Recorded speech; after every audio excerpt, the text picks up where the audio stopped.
Labas vakaras, kviečiu žiūrėti Marijampolės televizijos naujienų laidą.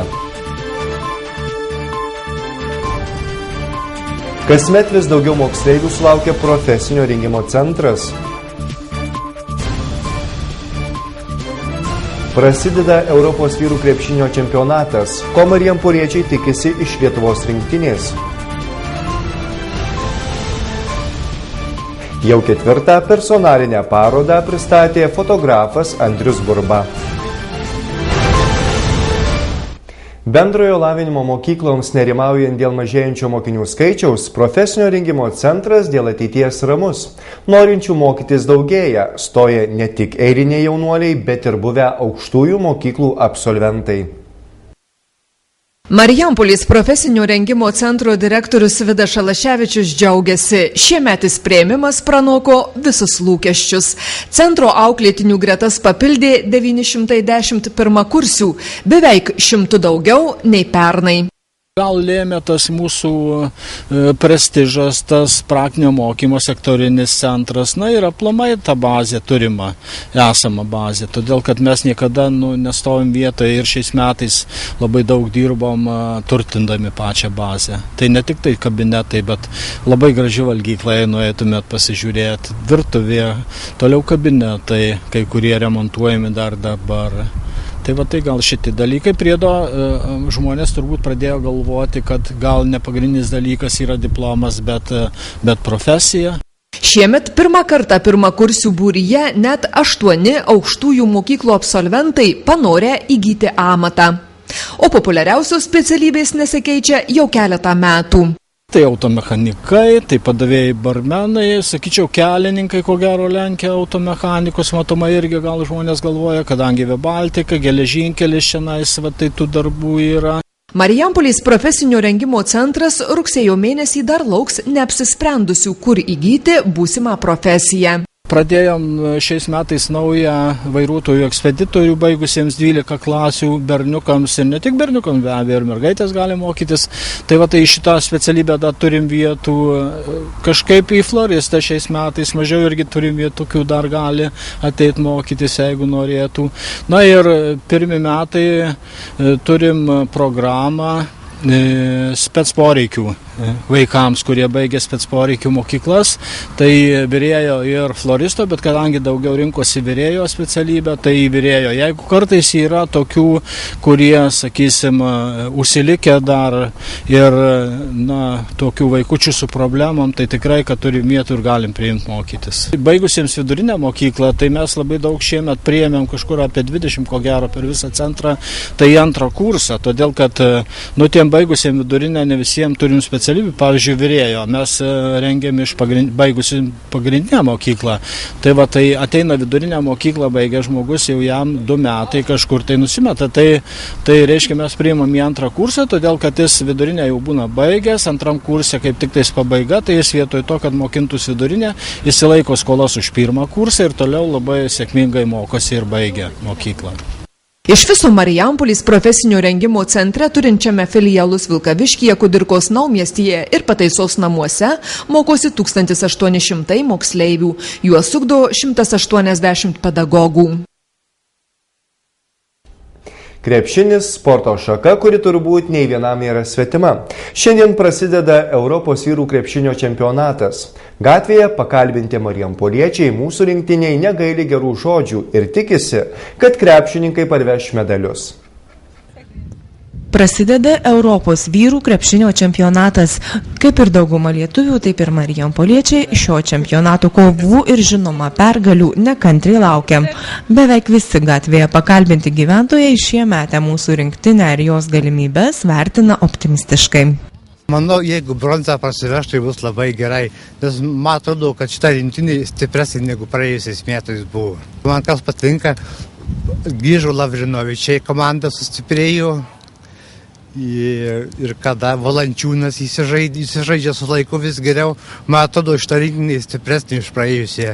Besidabrų aukštą laimės, bronzą tik parsiveža, būčiau labai patenkintas. Be abejo, tikimės, kad tikrai pergalės šiandieninis ir tikimės, kad parveš mums kažkokį medalį. Man atrodo pasirinkti geriausi, kokie yra Lietuvoje. Viena iš stipriausių, sakyčiau, rinktinių per paskutinius metus, kiek buvo čempionatų, tai viena iš stipresnių. Ganėtinai gal gerai pasiruošę, sakyčiau. Nors iš kitos pusės ir trūksta tokio susižaidimo gal iškelį. Nežinau. Ko tikitės čempionate iš mūsų komandos? Be abejo pergalės. Bet jeigu realiai, tai kokia 5. vieta būtų gerai. Irgi, kaip vyro nuomonė, 5 turėtų papulti. Aišku, norisi pergalės.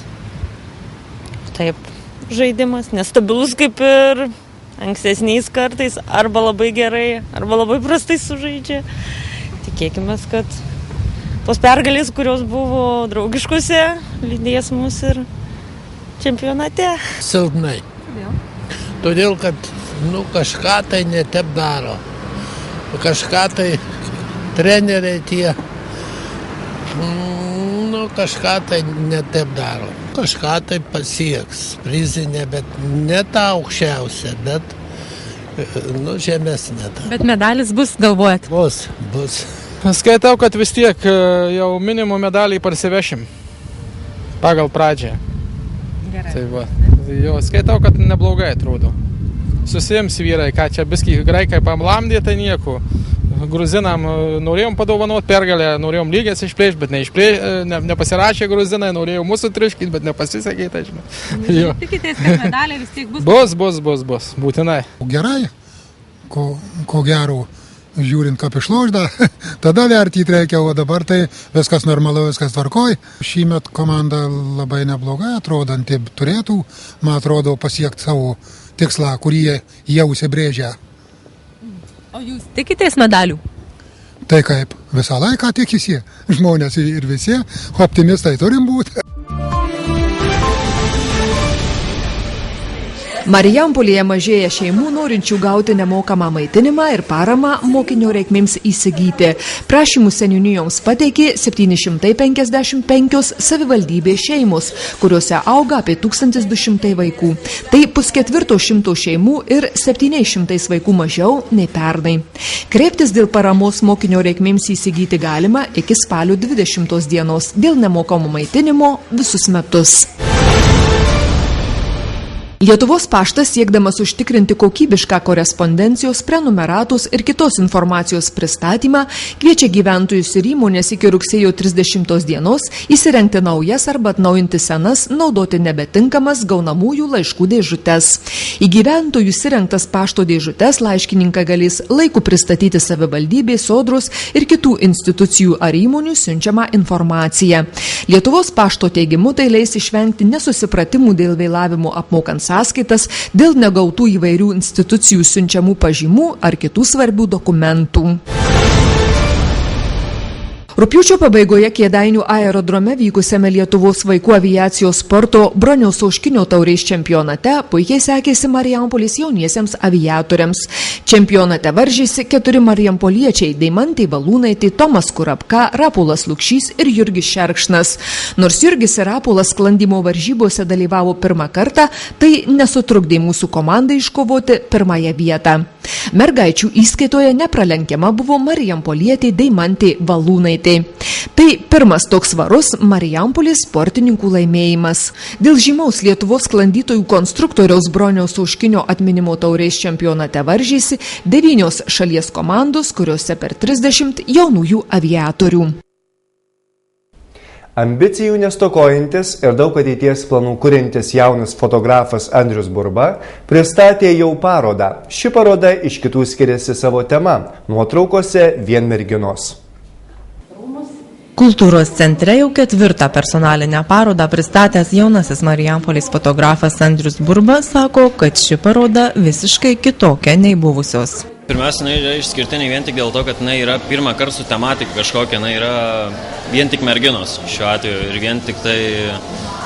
vien tik merginos ir nėra jokių visokių, kad miestas, sportas, dar kažką, kur seniau tai aš dėdavau nuotraukas į parodą, viską, ką turiu, kad parodyti, ką aš pats kuriu, dabar aš bandžiau sukurti tokią parodą, kad, tiesiog, vien tik iš merginų. Apie 7 metus fotografuojantis Andrius sako pats pastebinti savo pažangą ir tai dar labiau įkvepia domėtis, mokytis, tobulėti ir ateitį sieti būtent su fotografija. Aš taip labai į ateitį norėčiau fotografuoti madą ir reklamą, tai sakykime madą, tai reiškia rūbus, kažką tokio, tai aš dabar stengiuosi, mokausi apšvietimo, visokias subtilybės, apie viską, kas susijęs su apšvietimu, kaip išgauti šešėlius, kaip tvarkytis su šviesa, kaip atspindi šviesa ir taip toliau. Tai aš dabar stengiuosi, mokausi visokius tokius dalykus. Nuo pirmų darbų iki dabartinių darbų, tai tikrai pajaučiau, kad aš galiu kitaip viskį koreguoti viską negu nuotraukoje, negu aš noriu. Tiek apšvietimą, tiek su modeliu dirbti visiškai kitaip, tiek viską.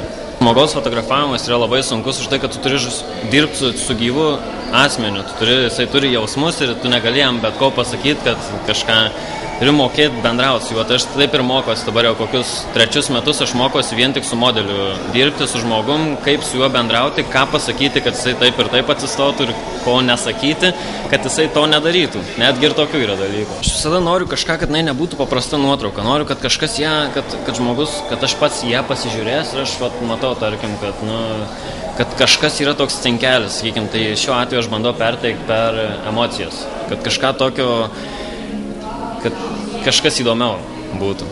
Paroda kultūros centro 1. aukšte veiks visą rugsėjį.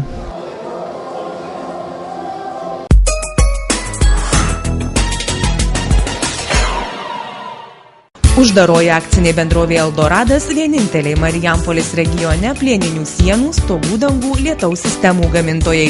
O štai tokio profilio čerpės imitaciją aukštos bangos ir daug tvirtesnė už kitas bendrovė Eldoradas gamina apskritai vieninteliai Lietuvoje. Žaliavas įmonė atsiveža iš Prancūzijos, todėl garantuoja kokybišką ir ilgaamžę produkciją.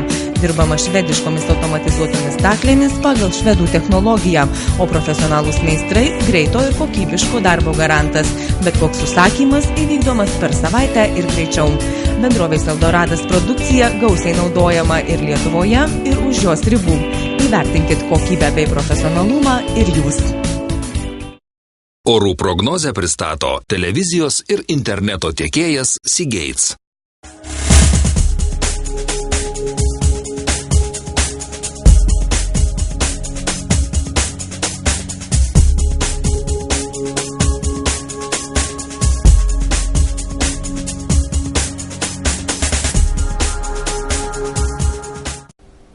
Tai tiek naujienų paruošėme šiandieną. Ačiū, kad mus žiūrite ir iki pasimatymo rytoj. Sudie.